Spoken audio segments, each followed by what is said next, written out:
On December the 16th, 1944, about 6 p.m., I received a telephone call from General Walker of the 20th Corps informing me that I was going to be transferred with the entire division to the 1st Army and be placed under the 8th Corps, that there had been an attack by the Germans in the vicinity of Luxembourg.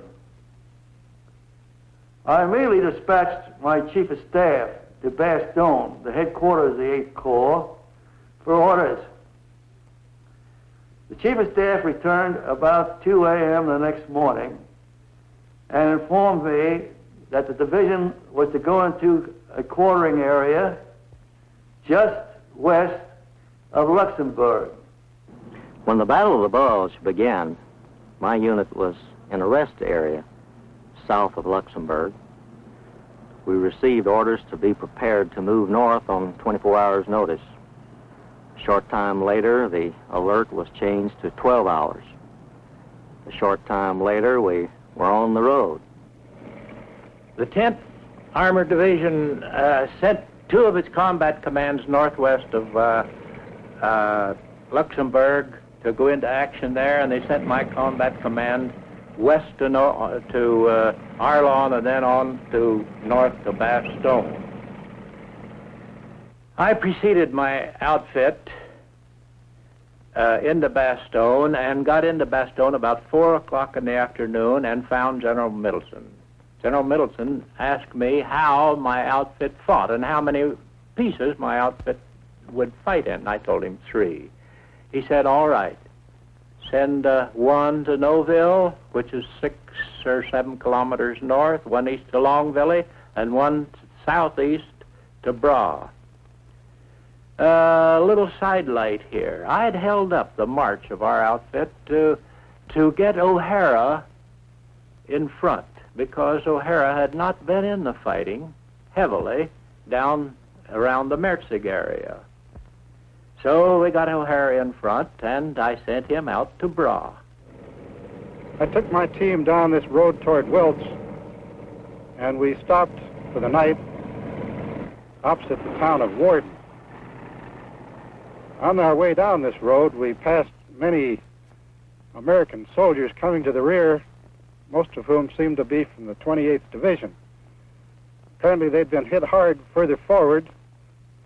When we got to our destination for the night, since we received our orders at 5 in the afternoon and there was not much daylight left, we settled astride the road and blocked the road to Wiltz. I arrived in Bastogne just as night was falling. I found a MP who led me to Colonel Robert C.P.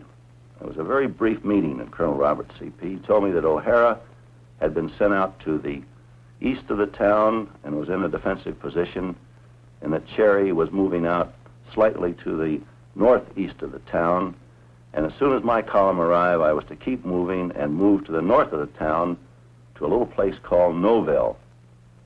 If there were any Germans in Noville, I was to knock them out of the town and to occupy it.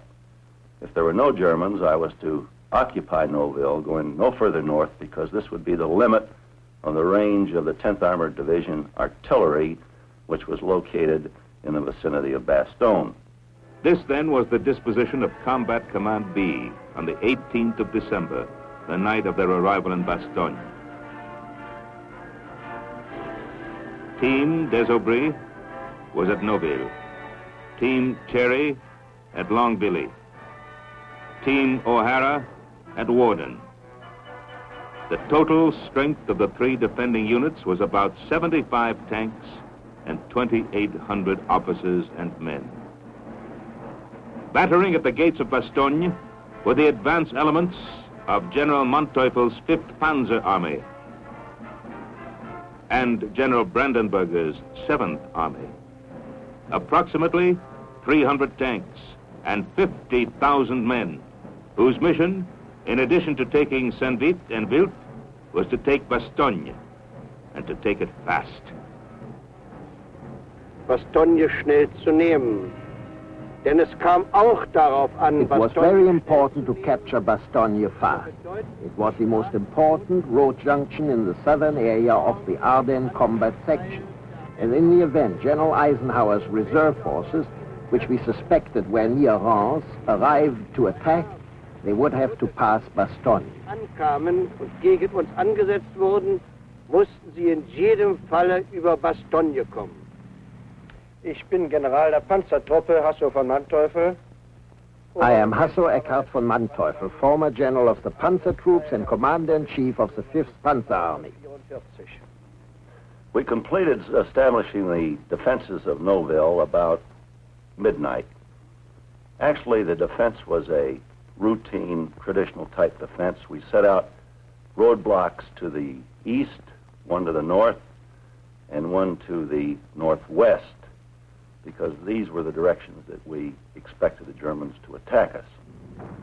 The fighting throughout the night was sporadic. It was a piecemeal attack. They would hit us with small units from the north, and then they'd hit us with small units from the east.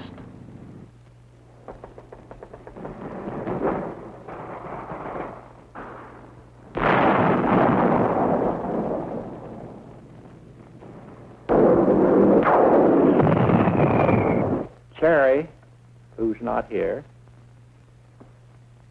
went out to Longville, came back at midnight, and found me asleep. He asked that he be allowed to sit on a road out east of Margaret, short of Longville, because he had found a combat command CCR of the 9th Armored Division in position. 10 or 12 tanks, a colonel, and some artillery. I gave him permission to stay where he was. Cherry never got back to his command. In the meantime, some of the Panzer-Lehr Division had cut in behind his outfit at Margaret, and he never joined. However, his headquarters went into the little Neffy Chateau. At Neffy Chateau, Cherry had a tank or two and a few machine guns and his whole headquarters company, and he put up a real nice fight all day. That evening he had to retire. He felt like he had to get out because he was being burnt out. Cherry lined up his vehicles to go out. He was to go out last in a Jeep. He went outside. He got 2 Tommy guns. He emptied one Tommy gun to the right, got the other up to the left, climbed in his Jeep, and pulled out. The driver was hit, the Jeep was hit, the medico in the back was hit. Cherry got out. He got a DSC for this. My battalion spent the night on the high ground south of Warden, and all night long we saw no German troops or heard nothing of them. However, we did have one straggler come to the rear who told us they were east of us in the Wiltz area. About 10 o'clock in the morning, they came down from the Wiltz road and shot up the artillery observer's tank and 1 or 2 other tanks. We fought on all morning long and part of the afternoon, staying in the same position there, keeping the Germans at bay. At first, the defense of Bastogne rested with 3 units of the 10th Armored Division. Task Force de Sobry in the northeast, Task Force Cherry in the east, and Task Force O'Hara in the southeast. I am General Anthony McAuliffe, United States Army retired. I was at Bastogne with the 101st Airborne Division in mid-December 1944. The 101st Airborne Division was at a place called Camp Mourmelon, near the city of Reims in France. We were recuperating from the Holland Airborne operation, where we had suffered about 30% casualties, and we were absorbing our replacements and going through a training program. General Taylor had been recalled to Washington, and I was the acting commander of the division. I believe it was on December 18th that we received a telephone call from the Chief of Staff of the 18th Airborne Corps saying that the division should be prepared to move the following day to the north to the town of Verbemont. We had known that the Germans had attacked, but we didn't know the extent of the attack or the conditions to the north. But we made all preparations to get away the following day, and the first thing in the morning I preceded the division to the north in a sedan with my aide-de-camp and my operations officer. As I drove north, I reached a crossroad just a couple of miles west of the town of Bastogne. I knew that 8th Corps headquarters was located in that town, so I decided to drive over to that Corps headquarters and try to learn something more about the situation. It was fortunate that I did so because I learned from the Corps commander, General Middleton, that the orders for the 101st Airborne Division had been changed and that the division would come to Bastogne rather than to go to Verbemont. I also met there Colonel Roberts, who was the commander of Combat Command B of the 10th Armored Division, who were already on the scene and already in the fighting. Desbris was attacked about 5 or 6 times that first day. He will describe. During the morning of that first day, one battalion under Colonel Praed of the 101st Airborne joined him. As soon as Colonel Praed joined, they decided to attack. Apparently at the same time, the Germans decided to attack. At 1400 hours, the paratroopers and our tanks and our armored infantry launched the attack. At 1400 hours, the German forces launched an all-out attack on Noville.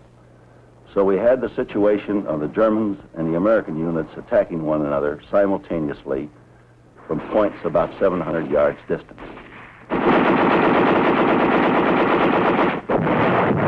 Actually, the Germans were stopped. They withdrew back behind the ridge. Our paratroopers on the northwest of the town actually gained the ridge. The tanks, the armored infantry, and the paratroopers on the northeast of the town were unable to get to their positions. So after a fight of about 45 minutes or an hour, we withdrew the paratroopers from the northeast back into the town of Noville. Desbris was hit badly, and Colonel Praed was killed that evening. And I didn't know Desbris was hurt for 24 hours. He was later captured when the hospital was captured. For the next 3 days and nights, the defenders of Bastogne slugged it out with the numerically superior enemy. Then, on the 22nd of December,